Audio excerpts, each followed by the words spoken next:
Hello दोस्तों, राधे राधे। कैसे हैं आप लोग? तो उम्मीद करते हैं कि आप लोग सब अच्छे होंगे। तो आज के इस वीडियो में हम लोग कक्षा 6 प्रश्नावली 3.1 संख्याओं का खेल, इसका जो है वो क्वेश्चन नंबर 12 नंबर और 13 नंबर क्वेश्चन को हल करेंगे। तो आप लोग अच्छे से देखिएगा। तो देखिए, कहता है 100 से कम 5 लगातार संयुक्त संख्या लिखिए जिनके बीच कोई अभाज्य संख्या नहीं हो। यानी कहता है 100 से कम यानी कि 1 से लेकर 99 तक में जो है वो हमको 5 जो है वह क्रमागत संयुक्त संख्या बताना है, जो कि जो है वो उसके बीच में अभाज्य संख्या नहीं हो। तो चलिए, एकदम जो है वो प्यारा प्यारा क्वेश्चन है, तो इसको हम हल कर लेते हैं। तो यहाँ पे हल दे दीजिएगा और यहाँ पे दे दीजिएगा 100 से कम 5 क्रमागत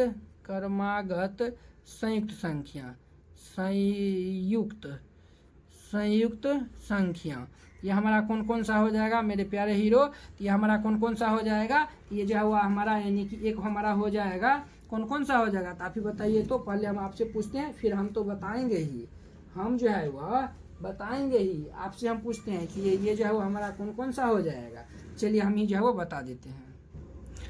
हमारा हो जाएगा 24, ये जो है वो 24, 25, 26, 27, 28। एक तो ये हो जाएगा, या फिर आप ये भी लिख सकते हैं 32, 33, 34, 35, 36। आप ये भी लिख सकते हैं। या फिर जो है वो एक और होता है 92, 93, 94, 95, 96। ठीक है, ये होता है। तो ये जो है वो 100 से कम 5 क्रमागत संयुक्त संख्या मतलब क्या हुआ? अभाज्य संयुक्त संख्या मतलब क्या हुआ? तो संयुक्त संख्या मतलब भाज्य संख्या। भाज्य संख्या किसको कहते हैं? जिसका जो हुआ गुणनखंड 2 से अधिक हो। जिसका जो भाज्य संख्या किसको कहते हैं? जिसका गुणनखंड 2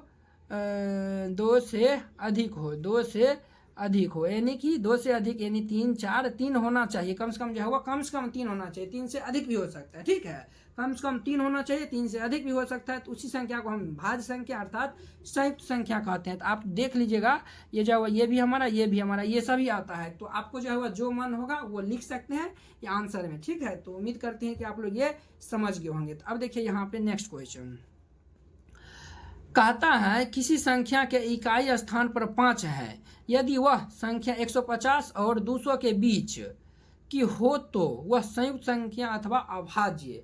अब जो है वो आपको ये बताना है, ठीक है। तो ये देखिए, ये जो है वह 150 और 120 के बीच जो है वह जिसके इकाई स्थान पर 5 है तो वह हम लिखते हैं। तो हमारा क्या हो जाएगा? हल यहाँ पे दीजिएगा और हमारा जो है वह 150 और 200 के बीच 200 के बीच सभी संख्या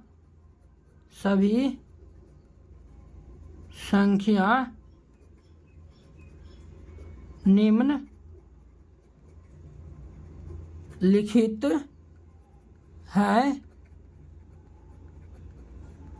जिसके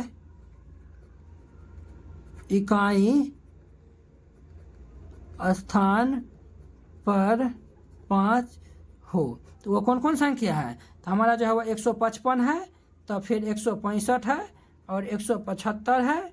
175 के बाद 185 है और 185 के बाद 195 है। अब बताइए, ये कहता है कि वह संयुक्त होगा या फिर अभाज्य। संयुक्त हम क्या, संयुक्त मतलब भाज्य मतलब हो गया जिसका 2 से अधिक गुणनखंड हो, उसको भाज्य कहते हैं। तो देखिए, और अभाज्य मतलब हो गया जिसका 2 ही गुणनखंड हो। लेकिन देखिए 155 का जो है वह 1 भी है, 5 भी है और 155 है। देखिए, ये 1 भी है, 5 भी है और 155 है। यानी सभी संख्या 5 से इकाई स्थान 5 है तो वो 5 से ऑटोमेटिक जो है वो कटवे करेगा। जिसके इकाई स्थान पे 0 और 5 रहता है तो वो संख्या जो है वो 5 से जो है वो पूरे डिविजुअल रहता है, ठीक है। तो ये सभी संख्या जो है 5 से जो है वो पूरी इसमें भाग लग जाएगा।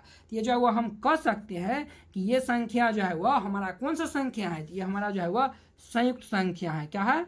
हमारा जो है वह ये संयुक्त संख्या है और यही इसका क्या हो जाएगा? तो आंसर हो जाएगा। तो उम्मीद करते हैं कि आप लोग ये क्वेश्चन बहुत ही अच्छा तरीका से समझ गए होंगे। तो चलिए अब हम अगले वीडियो में मिलते हैं इसके 14 नंबर क्वेश्चन के साथ। अगर यह वीडियो आप लोग को अच्छा लगा होगा तो लाइक कमेंट एंड अपने दोस्तों के बीच शेयर कीजिएगा। अगर आप चैनल पर नए आए हैं तो चैनल को सब्सक्राइब कर लीजिए। तो चलिए अब हम नेक्स्ट वीडियो में मिलते हैं। जय हिंद।